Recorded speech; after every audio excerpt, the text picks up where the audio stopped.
So if you haven't gotten your daily dose of governmental crack, now's the time to do it. I've got to share the story with you. I want to have a little bit of fun tonight.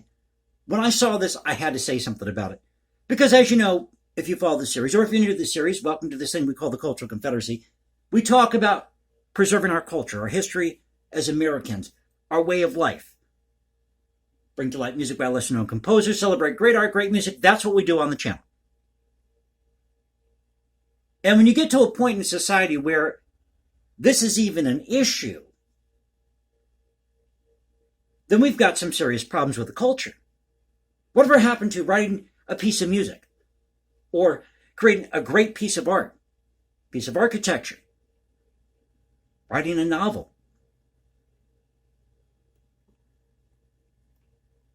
This is a story by Patrick Hoff. This came out February 7th. And the deadline for this grant has passed.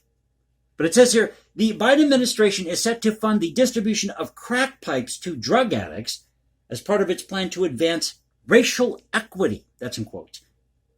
The $30 million grant program, which closed applications Monday and will begin in May, will provide funds to nonprofits and local governments to help make drug use safer for addicts. Included in the grant, which is overseen by the Department of Health and Human Services, better known as HHS, are funds for, quote, smoking kits and supplies. A spokesman for the agency told the Washington Free Beacon that these kits will provide pipes for users to smoke crack cocaine, crystal methamphetamine, and any illicit substance.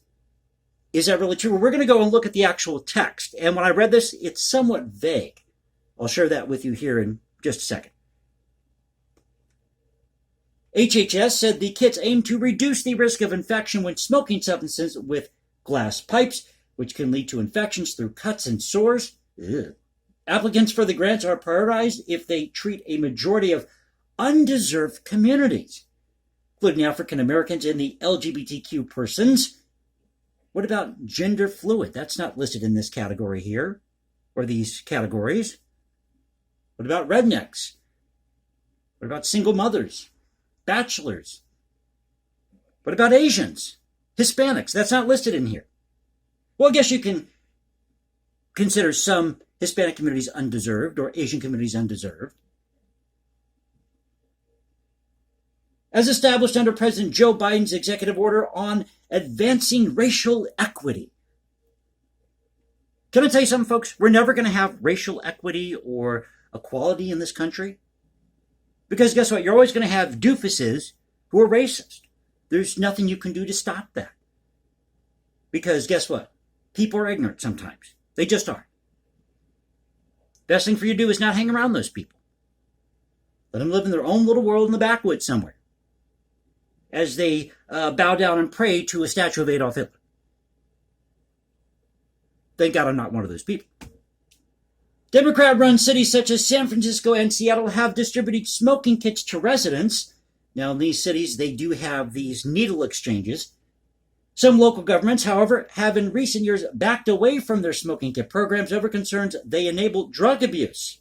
You think? Now, I saw a news clip about this earlier today, debating whether or not I should do this video.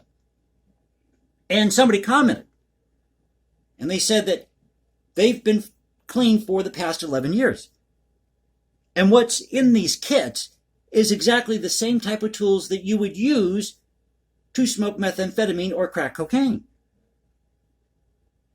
Although we're not going to give you the actual tools, we're going to give you something that looks like the actual tools to help you wean your way off of whatever addiction you have. Okay. Makes total sense, doesn't it? Tell you what, if the government could find something to break and fix, that's what they'll do. Louisville, Kentucky, for example, allowed convenience stores to sell smoking kits but later banned them. Legislators in Maryland ditched their distribution plan after facing backlash from local law enforcement and African American leaders. Sergeant Clyde Boatwright, president of the Maryland Fraternal Order of Police, said government resources are better spent on preventing drug abuse rather than making it safer. Quote, if we look at more of a preventative campaign as opposed to an enabling campaign, which is what this grant sounds like, I think it will offer an opportunity to have safer communities with fewer people who are dependable on these substances, Boatwright told the Free Beacon. Now, I slightly disagree here because I think what we need to do is have these needle exchanges like they have in San Francisco and Seattle, but they need to be better regulated, probably run by a private entity, heavily scrutinized. I think you should have these places where people can get whatever drug they want. They have to sign a form, but they cannot leave that facility until the effects of that drug have worn off. They have to be analyzed by 2 or 3 doctors before they leave. And make it where they can't return back to that facility for a period of months. So you're in there, you get all the drugs you want, and that's it, and you're out for, 6 months? Then you come back if you're still having issues where you can't get over these drugs? And that's just my humble opinion.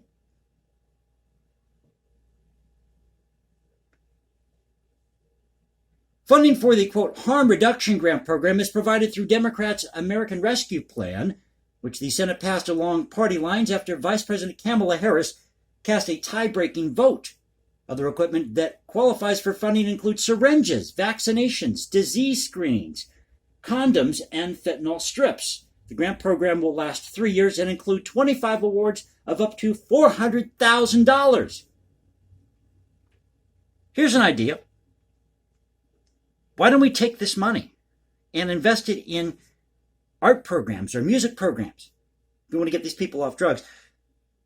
Creating great music, great art, that's the greatest drug there is. Using your mind is the greatest drug that you have. You don't need to be smoking crack or pot. So this is an article, once again, at the Washington Free Beacon that has caused all this controversy, being attacked from all sides for this article. It's by Patrick Huff. Came out February 7th. So let's go to thehill.com, which responded to this article. Now, this came out yesterday, the 16th, and this is by Jordan Carney. It says here, Senator Marco Rubio, Republican Florida, is holding up a quick vote on a short-term spending bill as he pushes for passage of his bill prohibiting federal funding from going toward crack pipes and other drug paraphernalia. Rubio confirmed that he is trying to get a vote on his bill, which he introduced last week with Senator Joe Manchin, Democrat, West Virginia, in exchange for speeding up the continuing resolution, better known as the CR, because senators are days away from the Friday night deadline to prevent a shutdown. Oh my God, the government's going to shut down again. What are we going to do? They need buy-in from all 100 senators in order to speed up the bill. Quote, my hope is we can just pass it without anybody objecting to it, especially since the administration is already claiming they don't need it. They're not going to do that, Rubio said, referring to the administration saying that federal funds won't go toward crack pipes. Now, did you see this presser with Jen Psaki or Psaki? How do you say her last name? And she's saying, no, this grant money or this grant doesn't cover crack pipes.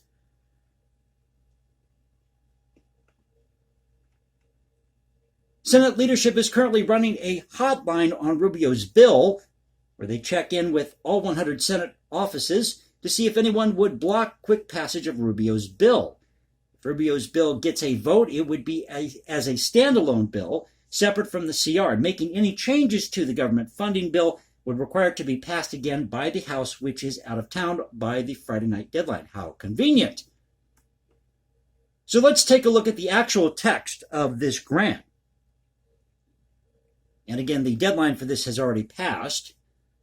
But it says here, Department of Health and Human Services, Substance Abuse and Mental Health Services Administration, FY fiscal year 2022, Harm Reduction Program Grant, short title, Harm Reduction. Application deadline, it says here, Intergovernmental Review, EO 12372. Applicants must comply with EO 12372 if their state or states participate or participates.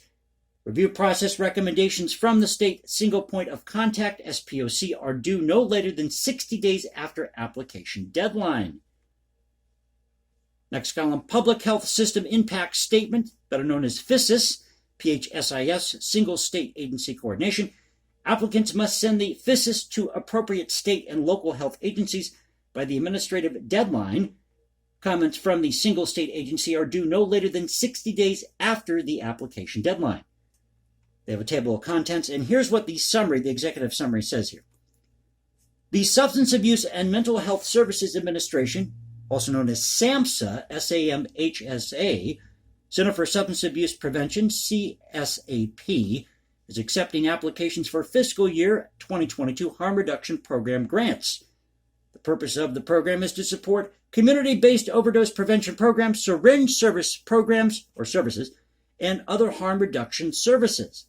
Funding will be used to enhance overdose and other types of prevention activities to help control the spread of infectious diseases and the consequences of such diseases for individuals with or at risk of developing substance use disorders, also known as SUD, support distribution of FDA-approved overdose reversal medication to individuals at risk of overdose, build connections for individuals at risk for or with an SUD to overdose education, counseling, and health education, etc., etc. So that's what it says in the actual text here for this grant. Once again, the name of the grant is the Harm Reduction Program Grant.